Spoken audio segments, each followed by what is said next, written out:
Guys welcome to my channel guys Assamese YouTube জগত লগতে social media জগতৰ পৰা কেইবাটাও নতুন নতুন খবৰ আহিছে আমাৰ হাতত গোটেইখিনি জানিম আমি এইটো ভিডিঅ'ত কিন্তু ভিডিঅ'টো আৰম্ভ কৰাৰ আগমুহূৰ্তত এটা অনুৰোধ যদি প্ৰথমবাৰ আমাৰ চেনেল ভিজিট কৰিছে তেনেহ'লে প্লিজ চেনেলটো ছাবস্ক্ৰাইব কৰি ল'ব ফৰ ছাপোৰ্ট আহিছোঁ খবৰ মাজলৈ প্ৰথম খবৰ আহিছে ডিম্পু বৰুৱাৰ পৰা ডিম্পু বৰুৱাই লাভ কৰিলে এইবাৰ মহিন্দ্ৰা থাৰৰ স্পনচৰশ্বিপ আৰু সেই উদ্দেশ্যে ডিম্পু বৰুৱাই 35খন থাৰৰ এটা অফ ৰোডিং যাত্ৰাত অংশগ্ৰহণ কৰি ভিডিঅ' বনালে আৰু নিজৰ ষ্টৰীত কি ক'লে চাওঁ আহক ডিম্পু বৰুৱাই আমাৰ চব ৰেডি থাৰ আছে চাওক প্ৰায় 35খন মান থাৰ লৈ আজি যাত্ৰা হ'ব আমাৰ চাওক চব থাৰ অফ ৰোড মুম্বাইৰ পৰা মানুহ আহিছে কৈছোৱেই শিলে দিম মোৰ থাৰখনত চিকাৰ মাৰোঁ এইখন থাৰ বাকী চব থাৰত চিকাৰ মাৰা হৈ গৈছে এইবিলাক চাওক থাৰ এই থাৰখনত চিকাৰ মাৰিম আৰু এতিয়া ভয়ানক অফ ৰোড এই পৃথিৱীৰ মানে ই আজি গম পাব ৰিয়েল অফ ৰোড কাক কয় তো মোৰ থাৰখনত দাদাই ষ্টিকাৰ লগাই আছে চাওক গ্ৰেট এস্কেপ ওৰা ৰিকভাৰী ভেনচন থাকব না থাকিব আৰু ক'ৰ পৰা মানুহ আহিব এক্সপাৰ্ট আমাৰ গুৱাহাটীৰ পৰা আহি আছে ডাইৰেক্ট হেড পুনেৰ পৰা আহি আছে পুনেৰ পৰা মানে সেই মহেন্দ্ৰৰ অৰিজিনেল মানুহ আহি আছে সিহঁতে মানে অফ ৰোড এক্সপাৰ্ট মানুহ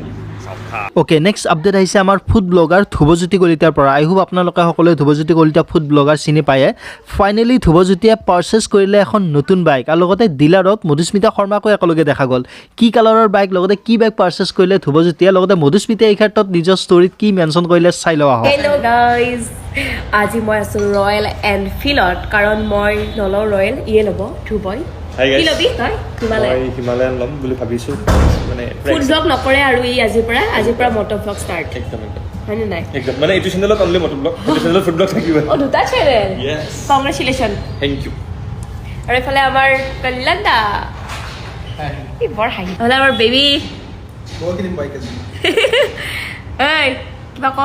এখন লৈ যাম বুলি ভাবিছোঁ কেনে কৰা দেখোন একদম মধুস্মিতাই ল'ব আৰু ৰয়েল এনফিল্ড এই বিৰাজ ইমান ধুনীয়া হৈ গৈছা তুমি একদম বাপৰে। জন্মগত ধুনীয়া মানে কেনে কৰা দেখোন দিয়ক আৰু লৈ লওঁ ঘূৰিব পাৰিম ধ্ৰুৱৰ লগত হৈ গ'ল আমাৰ ধ্ৰুৱৰ বাইকখন দেখাই দিওঁ ৰ'ব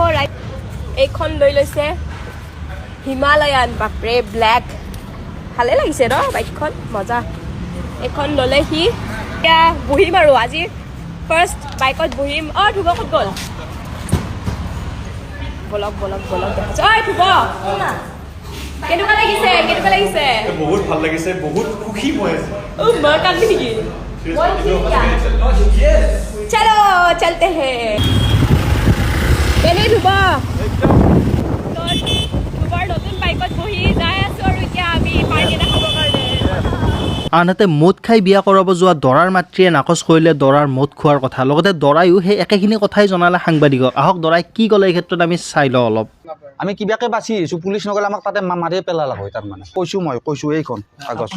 কৈছোঁ মিছা কথা একদম মিছা কথা যদি সেনেকুৱা হ'ল হয় সিহঁতে পৰীক্ষা কৰিব লাগিছিল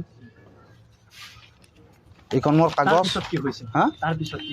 সিহঁতে শুনাই নাই তাৰমানে আকৌ চব খালে মাৰিব লাগে একদম তাৰমানে কিবা কৰি দিছে একদম পৰিস্থিতি একো শুনাই নাই কাৰো কথা শুনা নাই কিমান দিনৰ আপোনালোকৰ চিনাকি নহয় ঘৰৰ পৰা চোৱা কিন্তু 3 মাহ হ'ল কথা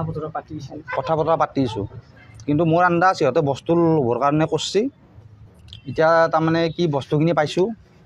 মই এতিয়া তাইতো কোনোবা ভাল পোৱা আছে মই একদম 100% কৈছোঁ মই কোনোবা তৃতীয় পক্ষৰ কাৰো সন্দেহ কৰে নেকি তৃতীয় পক্ষ মানে ইয়াত কোনোবা বেলেগ অন্য ব্যক্তিৰ কিবা অন্য ব্যক্তি নাই আৰু আমাৰ তাহাঁতক ভণ্টি আমাকতো আকৌ দিয়াই নাই পানী চিনি ভণ্টিহঁত চাইডৰে এগ্ৰী মানুহ তাতে গ'ল আৰু পানী চিনি খাব সিহঁতে কৈছে যে এইখন ঘৰত বিয়া কৰিব আহিছোঁ আমি সিহঁতক কোনেও ভাল নাপায় গাঁৱত কাষৰ মানুহগিৰিয়ে কৈছে বিয়াৰ দিনা আপোনাৰ গা বেয়া লাগিছিল মই গাড়ীত যাই থাকোঁতে অলপ লাগিছিল মোৰ এনজাইটি আছে তাৰমানে আৰু মই এখন মোৰ ইয়াত লেখা আছে শ্লিপ হাইজিন বুলি এই চেঞ্চক লেখা আছে শ্লিপ হাইজিন বুলি মোৰ টোপনি ক্ষতি হ'লে তাৰমানে অলপ বেমাৰটো উঠি যায় হ'লে মোৰ 3 দিন টোপনি ক্ষতি হৈছে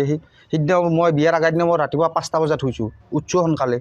মোৰ সেইকাৰণে পিছদিনা গাটো বেয়া লাগিছে আপুনি চিকিৎসাধীন বৰ্তমান চিকিৎসা এইটো মই খাই আছোঁ টেবলেট তেতিয়াও খাই আছোঁ